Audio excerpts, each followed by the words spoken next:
Hi, my name is Screenface. Remember how your mom told you if you eat too many green beans, you're gonna turn green like Beast Boy from Teen Titans? Well, if you watch too much screen-based media, your head turns into a television set. Now, in an attempt to get revenge on the media products that have turned me into a freak, I am going to over-explain all of them so that way they cannot be enjoyed by anyone ever again. Today, I will be over-explaining Orion in the Dark, based on a book written by Emma Yarlett, who co-wrote this movie with Lloyd Taylor and Charlie Kaufman. Now, Charlie Kaufman is known for making very experimental films that always tie to some existential theme. Things like, what does it mean to have an identity? Or what does it mean to fall in love and have that love not be perfect?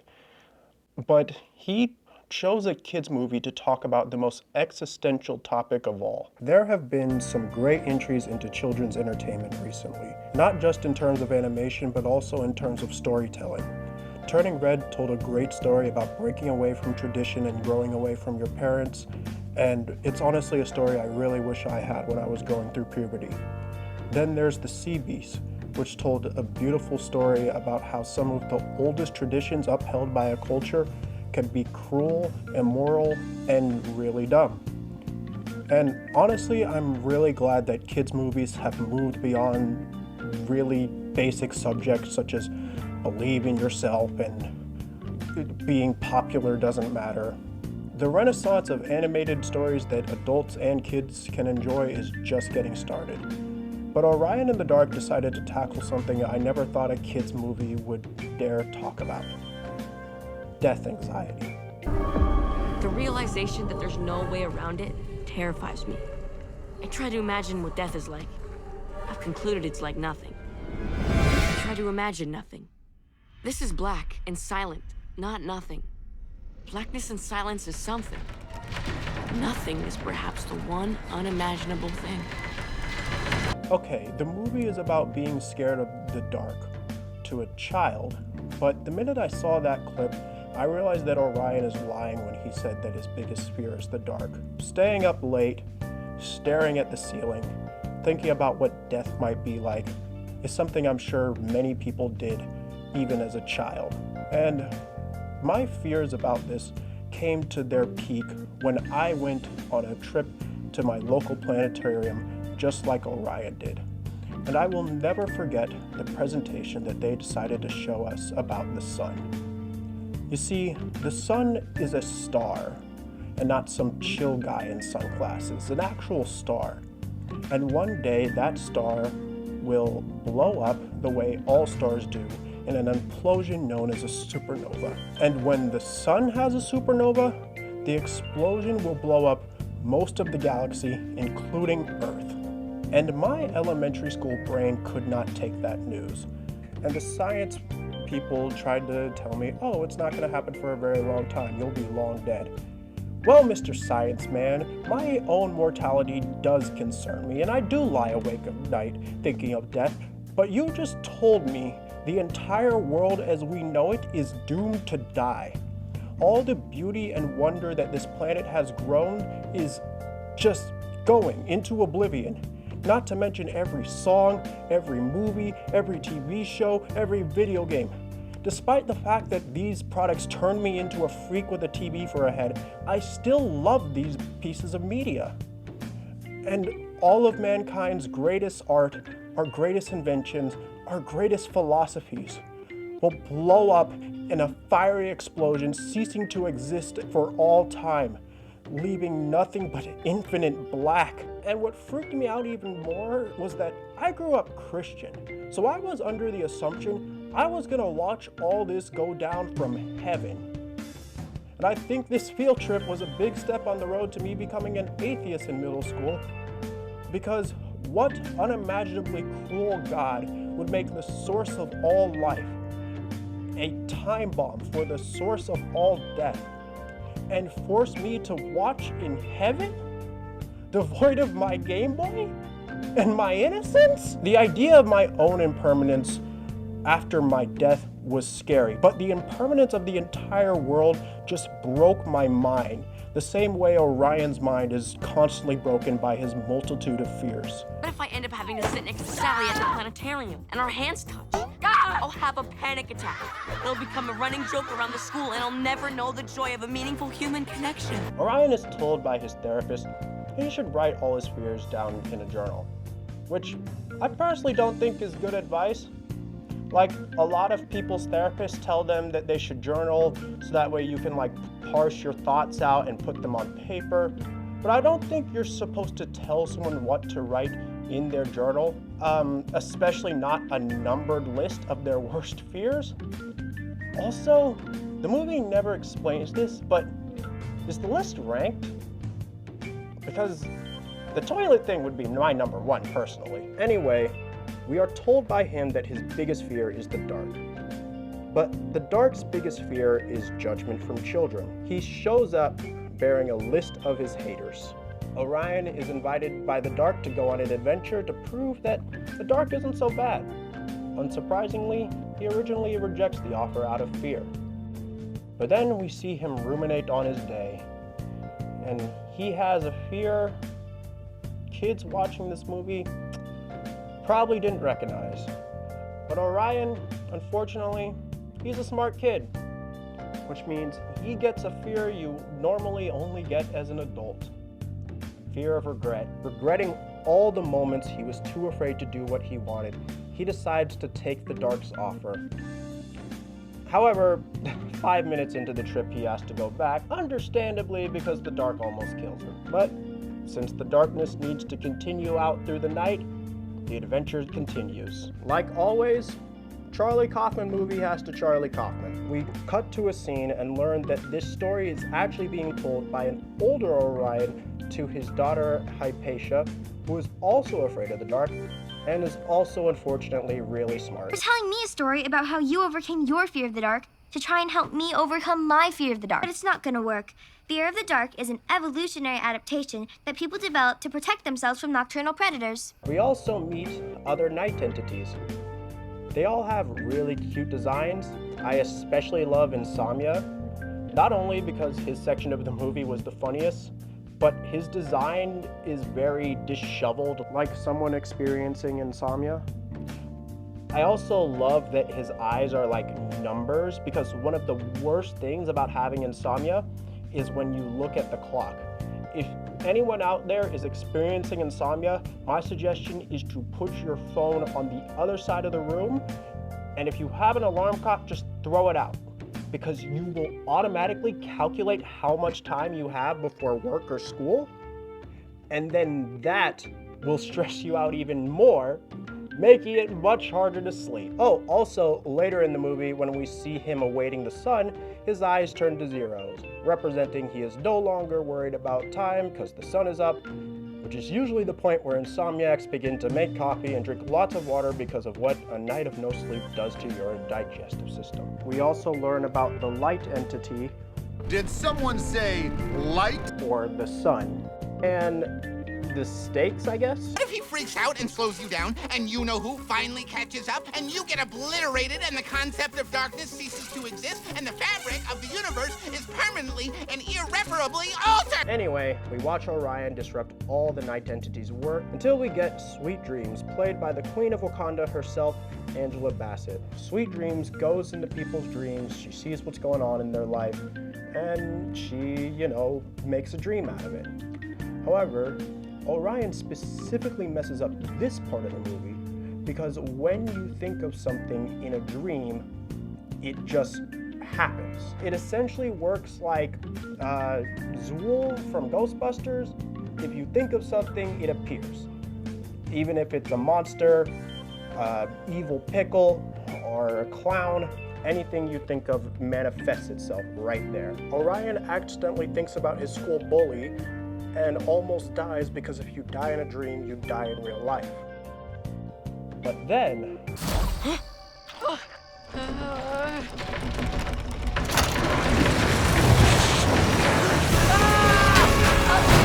Where did I see this closet before? Oh, right, the monologue about the permanence of death in a kid's movie. But we're gonna come back to that. Orion continues his journey with the night entities, and he actually has fun with them. But the story has to Charlie Kaufman again at some point. We are interrupted by the older Orion and Hypatia when they decide to go on a walk in the park for the story mood reasons. But when they get to the park,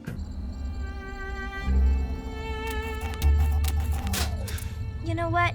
I think I like the other way better. Agreed. so despite being in the middle of a story about getting over his fear of the dark, we realize he really hasn't gotten over his fear. This makes Hypatia suggest that the story should reflect that reality, because they're ultimately right. I personally wouldn't go into a dark park with my child either, because I can't see potential danger. Look, I want to be a video essayist, but I don't read that much. And like 37% of being a video essayist is reading things and quoting things so that way people don't have to read those things. But my name is Screen Face, not Book Face. But I might have read Arthur Schopenhauer at one point, and he has this to say. It first appears in high degree with the complete nervous system of vertebrate animals, and always in a higher degree the more intelligence develops. Thus, in proportion as knowledge attains to distinctness, as consciousness ascends, pain also increases, and therefore reaches its highest degree in man. The more intelligent he is, the more pain he has. The man who is gifted with genius suffers most of all. Arthur Schopenhauer believes intelligence was kind of a mistake. Because of your stupid frontal lobe, you are not stupid. Instead of living to eat, sleep, and raise your young, we've built infrastructure to handle those things. And instead of worrying about not having foraged or hunted enough, you worry about not having enough money to provide for you and your loved ones. And if you run out of money, you can't steal anything because you gotta follow the rules of the Commonwealth. Insert William Thomas Hobbes quote here. But arguably, you still have a much higher chance of surviving as a homeless person in society than as a regular person in the Stone Age. So the infrastructure is kind of a plus. Now that we have all the things we need to maintain homeostasis covered with infrastructure, we now develop fears entirely unconsequential to our life, but our social life. Dark is a perfect example of how social fears manifest themselves. He is constantly in fear of people's perception of him. He made a list of all his haters. He made a movie with Werner Herzog and instantly assumes Orion doesn't like it because he assumes all his social fears are reality. He also exhibits the worst habit induced by social fears, comparing himself to others. He can't get over the fact that people like the light entity a lot more than him. Remember how Hypatia gave that note about how the fear that never leaves us and the story that Orion's telling should reflect that? Well, Orion decides to make his hypothetical self drive Dark to suicide by accidentally convincing the other night entities that Day is better than him. All the night entities decide to quit their jobs and wait around for the day entity to work for him, leaving the Dark alone and depressed. Which now is probably a good time to mention that old Orion kind of looks like real-life Charlie Kaufman, who has a daughter in real life. So, hypothetically, he could have told this story to his actual daughter, and she might have given him this actual note. And deciding to drive the socially anxious mascot of your kid's movie to suicide, specifically because he loses all of his friends and then gets killed by the one person in this world he envies most. That's a very interesting way to take that note. But that is what happens, and Orion kills off Dark. And since Orion was just kind of winging it, he can't come up with a new ending. Now, Dark's suicide is a big point of contention with people in this movie, and I completely understand it because, you know, Aladdin wouldn't be the same if a genie committed suicide partway through the movie. However, just like humans have evolved to fear things completely outside of the scope of death, Dark is the opposite because he has been alive for thousands and thousands of years, millennia. The only thing he would really care about is his social standing, and he just lost all his friends, and one of those friends was Angela Bassett. So I don't really think it's bad from a writing perspective. I think it's bad from a this is a kid's movie perspective, because maybe parents would want to introduce such topics as suicide to their kids at their own discretion. But kids' movies have gotten this dark before. There's the Iron Giant, where our lovable mascot flies into a nuke near the end of the movie. There's Atlantis, a movie where the lovable crew that we meet at the beginning turn out to be bloodthirsty colonizers. Maybe the movie could have had a trigger warning for suicide at the beginning, but I don't think that kids' movies need to completely shy away from topics like this. And luckily, Hypatia decides to do the same thing as Charlie Kaufman and creates a self-insert character in the story. She recites a poem about how much the absence of dark sucks and how she has new perspectives on it when light has flooded the world. She also explains that dark still exists in Orion's mind. Orion does manage to find dark in his mind, but then the first time this closet pops out for Orion is after he escapes death by consuffocation at the hands of a giant bully. The second time it shows up after he tells Dark, I was afraid I lost you. We've already established in the movie that while you're inside someone's mind, all the thoughts that you have get conjured into reality. So this closet isn't just popping up so that way this movie has some stakes. This is an embodiment of Orion's fear of nothingness, the impermanence of death. Whenever he thinks of death, it shows up at the end of the movie. We get to see its true form.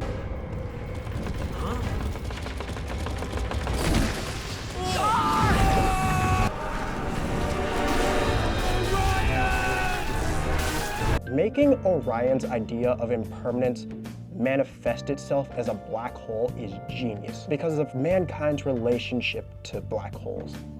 You see, a black hole cannot be entered without turning a human inside out. We cannot explore them without dying, so research on them has been very minimal. In fact, only just last year, astronauts were able to capture the sound that gas decompressing near the hole makes. And it sounds like this.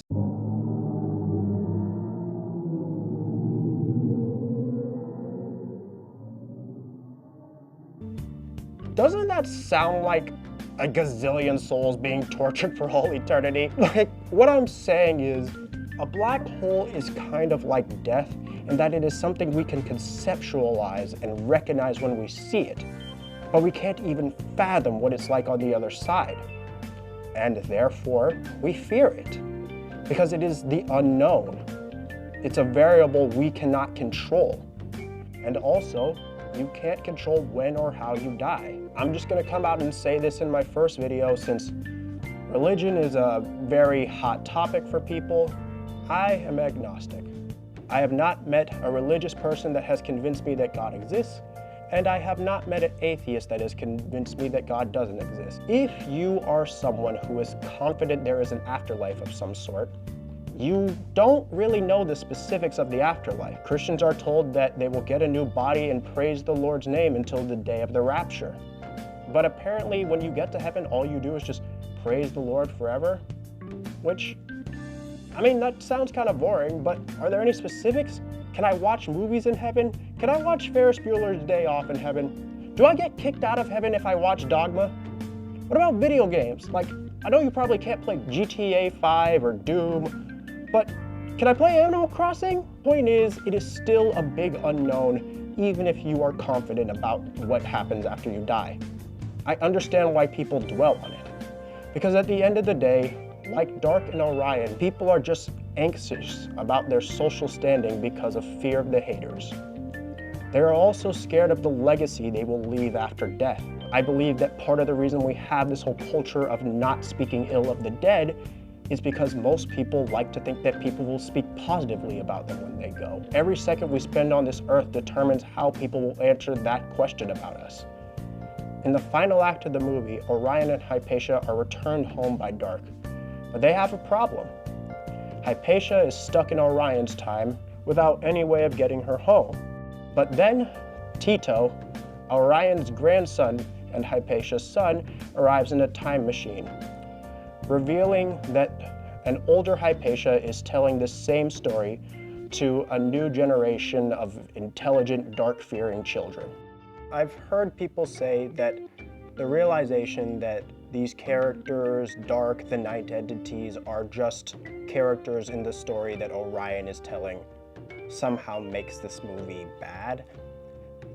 One reviewer even went so far as to say that it makes the journey that Orion and Hypatia go through feel unearned.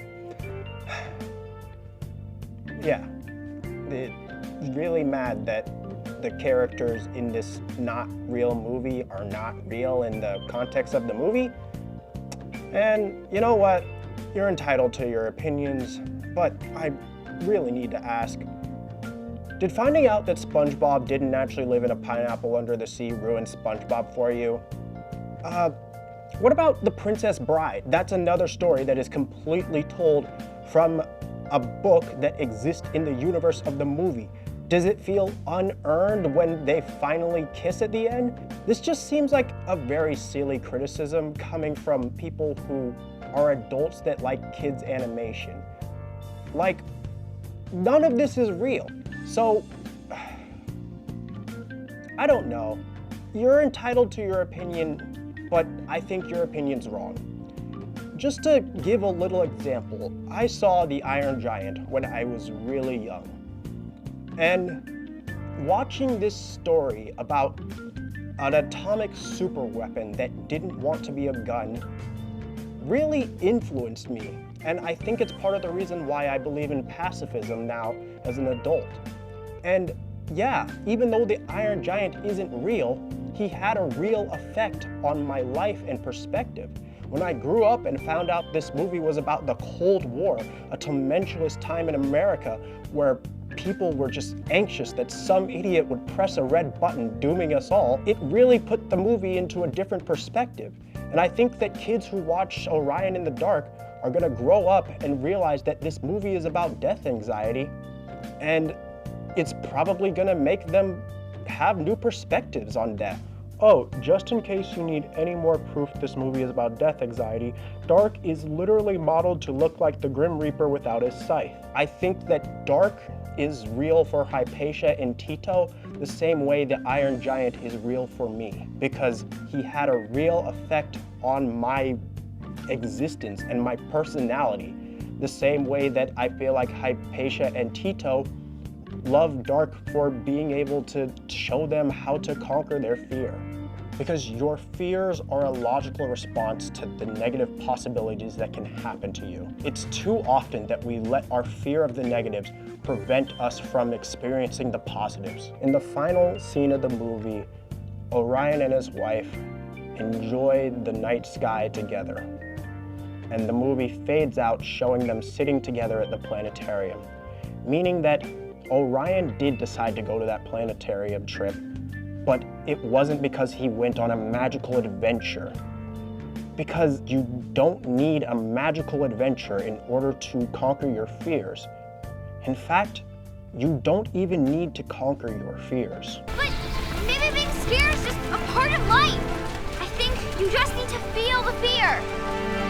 And do it anyway. And who knows? Maybe we will discover a way to stop global warming, develop space travel, and leave the Earth avoiding the sun blowing up, taking all of humanity's stories and histories and art with us. But if it's screen-based art, you will never be able to enjoy it, because I will succeed in ruining all screen-based media. I mean it. I am going to create a video essay about every single piece of media that turned me into a TV head. I'm going to use your frontal lobe to crush and destroy every fiction, every form of entertainment. Anyway, hopefully I overanalyzed Orion in the Dark enough that you can never enjoy it again. I'll be honest, I learned a lot from this first experience filming. I learned why a lot of video essayists outsourced their editing process. And I also learned I don't know how to use a green screen. We'll try the green screen later, I promise. If you got a second, leave a like. If you got a minute, leave a comment. And if you have any more time than that, subscribe and watch the other content on my channel that should exist unless I die immediately after uploading this. If you want me to continue my crusade against all media, please subscribe and ring the bell to be notified when I post again. Now, take a break from your screen and go outside and touch some grass before you end up like poor screen face.